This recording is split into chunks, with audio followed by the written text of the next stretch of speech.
Wolf here again. Wow, just dealing with this rain this morning. Rain and working. Man, it's one of the days I wish I could have stayed home, and I really can't. I gotta be in here, go to work today, and get some things taken care of, and all that la and deal with this stupid traffic that people don't know how to drive in the daggone rain. Boy. But it makes me think about things that I need to do to weather the storm. Things in my life that I need to really stay on top of the agenda for, to weather out any storm, man. Because I thought about one of the reasons I go back to church is, and I know some people are like, well, I don't like going to church because people look at you and they talk about you and blah, blah, blah. And I know, and I understand where you're coming from, because I had to deal with that back in the 80s. In the 1980s, I was a teenager when I first joined a church in Cleveland. And I felt the same way. I really, truly felt the same way.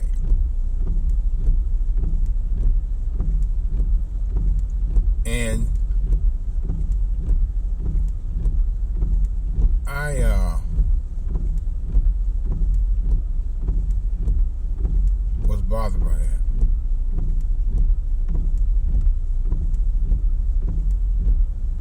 Because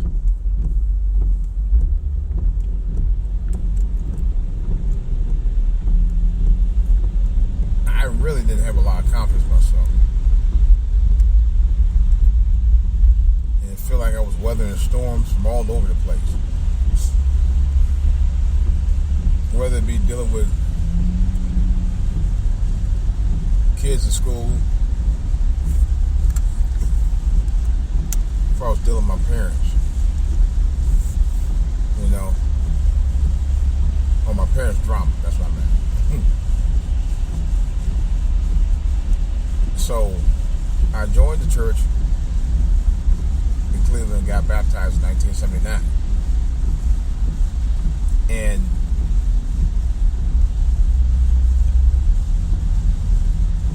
I taught Sunday school. I was a junior usher. I'm a junior usher, junior deacon. I emceed a number of programs in my church. I did the welcome a lot. I did a lot of that. You know, I did it all. You know, yeah, did a lot of that when I was a teenager.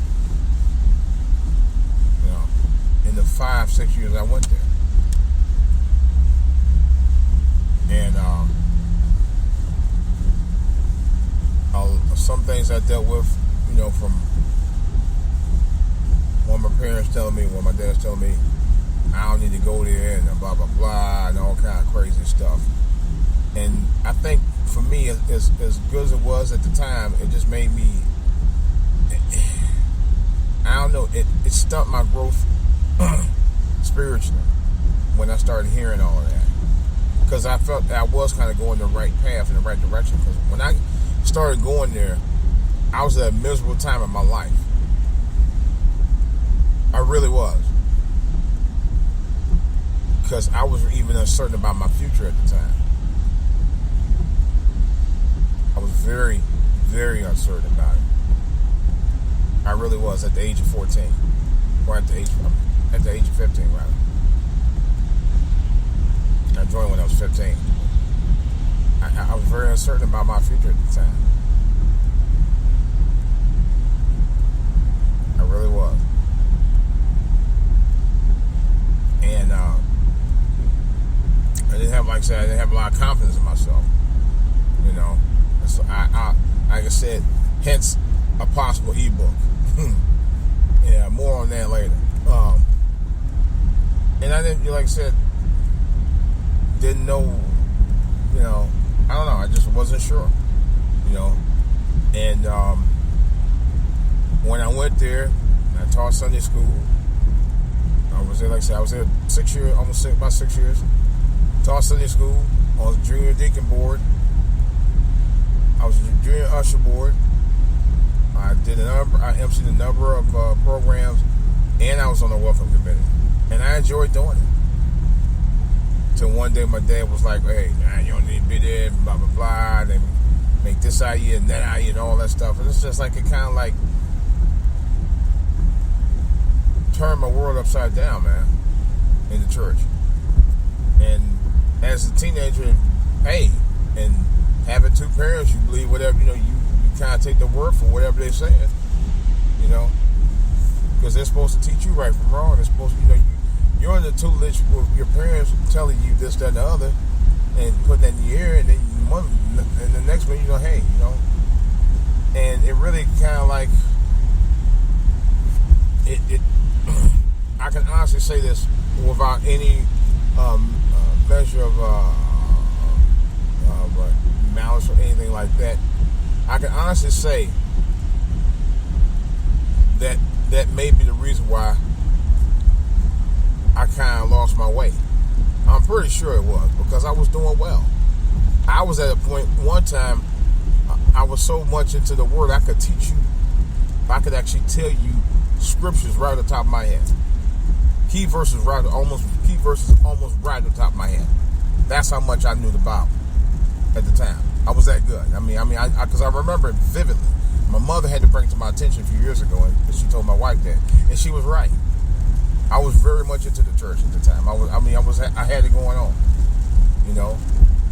and I think what happened was my growth got stunted as a teenager because of what I was told I shouldn't be doing in church.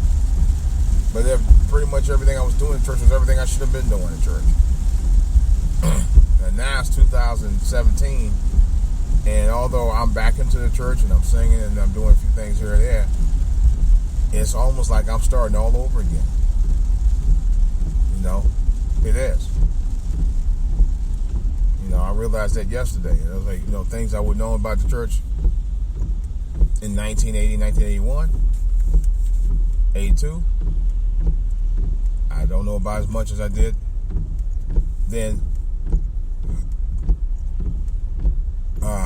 like I should now in 2017.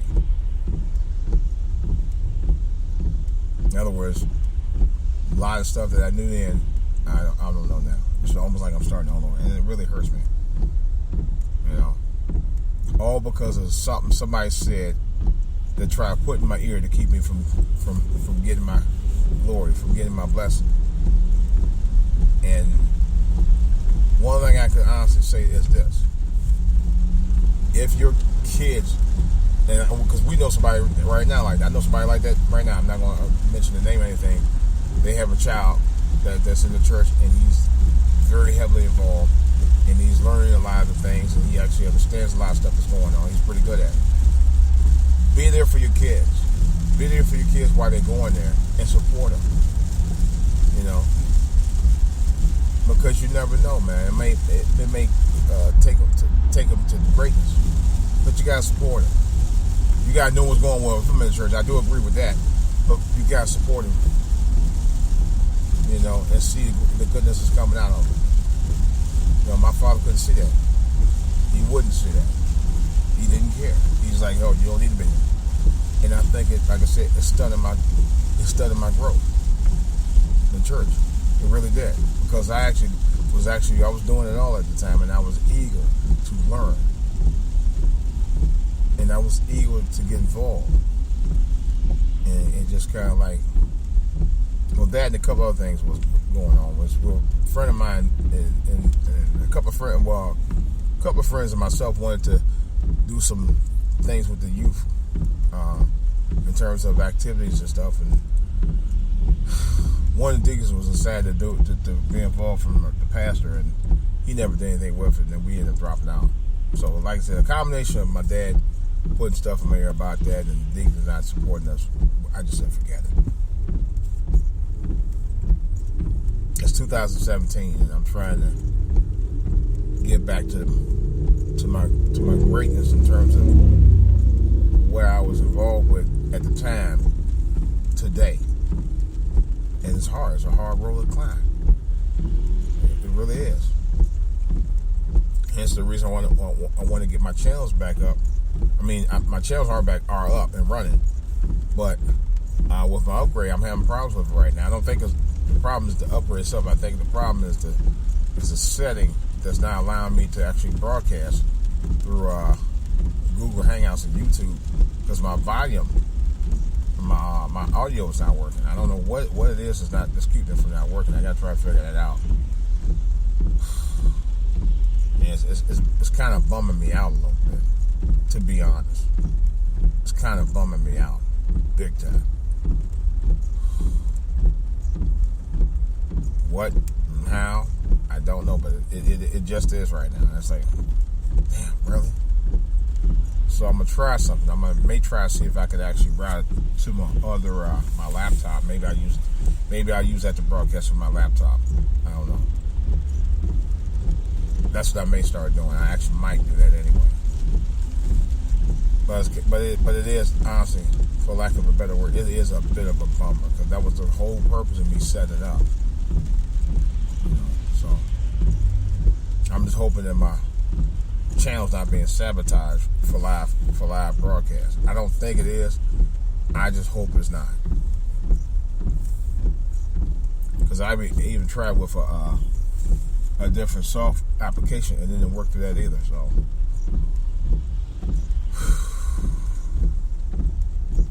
but usually it works though. I've had it work before. I don't, like I said, I don't understand why it's not. I just don't understand it. I think I know what it might be doing, why it's not doing, but it's just kind of odd. Very, very odd. Actually, again, I don't know what it is. I had to play with it. But I want to be heard. I want to be able to get the things off my chest, man. You know, and talk about things like this. You know, because I am asking God to allow me to get back to my teachings like I was able to do before. I'm slowly getting back into it. I'm slowly getting back into reading the Word and from my Sunday school and stuff like that. But what I really wanted to say also was, in order for you to grow in the church, you can't worry about what other people say about you. That was one of the things that hurt me. See, when I was living at home, I was conditioned by my parents to say, you know, to understand their process of how things work and how real processes work. It was his desire for me not to be involved with that. But then he didn't give me any other options, you know, or alternatives. Not one. And I think that stunted my growth in a lot of ways, not just with church either. You know, it's hard for me to talk about it. Like I said, I gotta get an ebook out about why I'm saying what I'm saying, because there's a lot on my mind about that. It still is in 2017.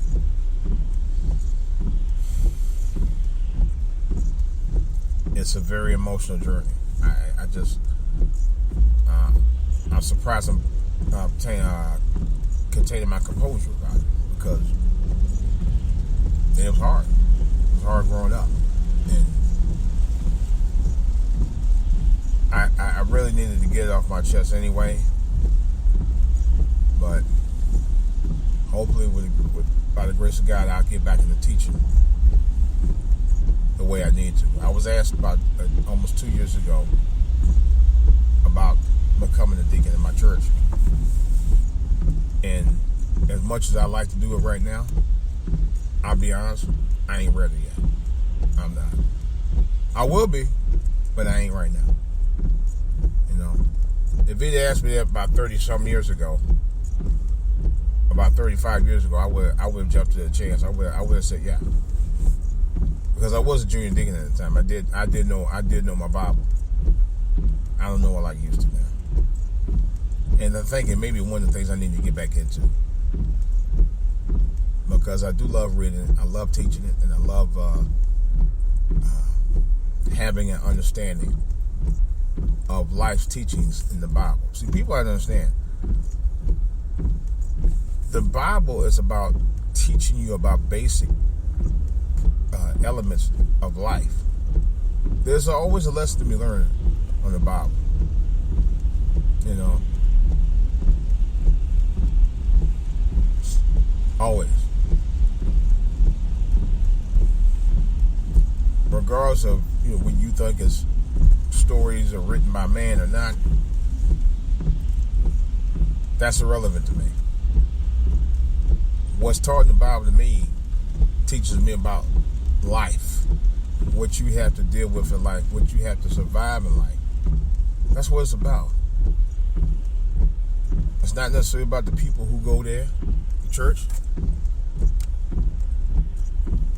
because honestly, it's not. It's not about the pastor. It's about you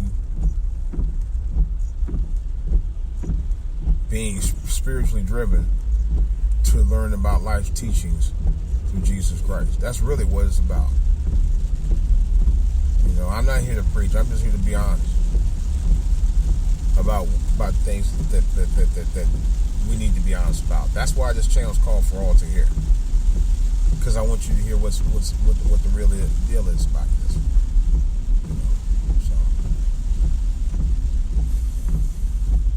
With that in mind, that's all I have right now. That's all I got to say.